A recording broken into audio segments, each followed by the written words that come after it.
The Sun has the latest on Huw Edwards, who is obviously awaiting sentencing in his serious criminal conviction over obscene images of children. And obviously the BBC now has got a problem with all the archive footage that he's on, not least the moment the Queen's death was announced. And I'm suspecting they will never show that again.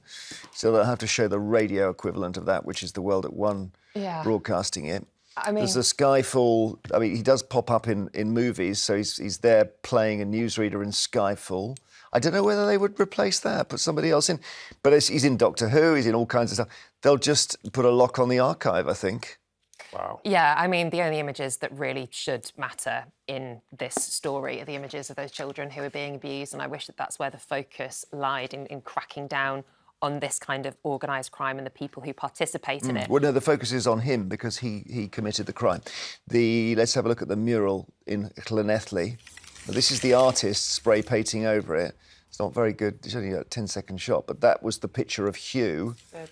I don't know if we could see that. We'll probably find a photo of it before it was spray painted over to show what it was before that.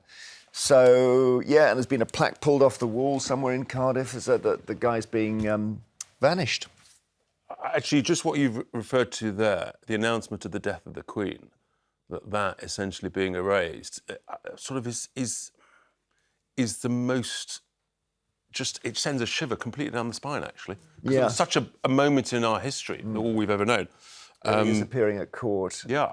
Obviously, he pleaded guilty but awaits sentencing, may go to jail, possibility of up to 10 years. Thought unlikely he'll be jailed, just based on previous instances. But then judges take a very dim view of people who abuse a position of trust, people like teachers and so on.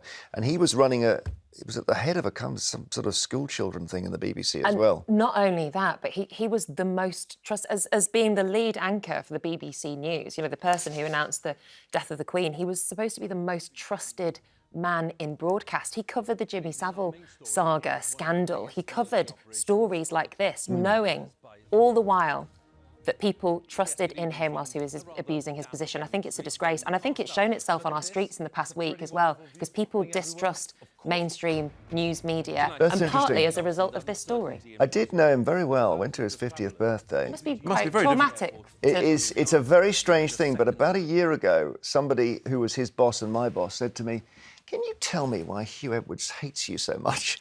And I thought, I thought I was friends with him. So there's something very, very odd about that man. It must be very difficult for you.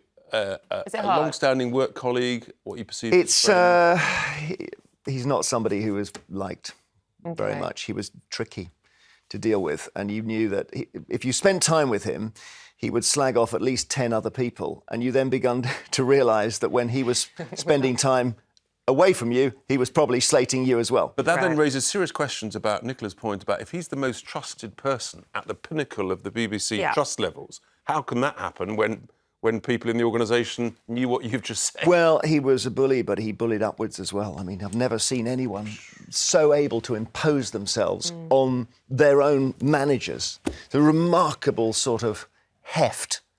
And this sort of sense of the hurricane has come in the room. I think because of a lot of anger. I think he hated himself, would be my analysis. He was. I worked with him for 10 years. I never saw him laugh once. Wow. Isn't that weird?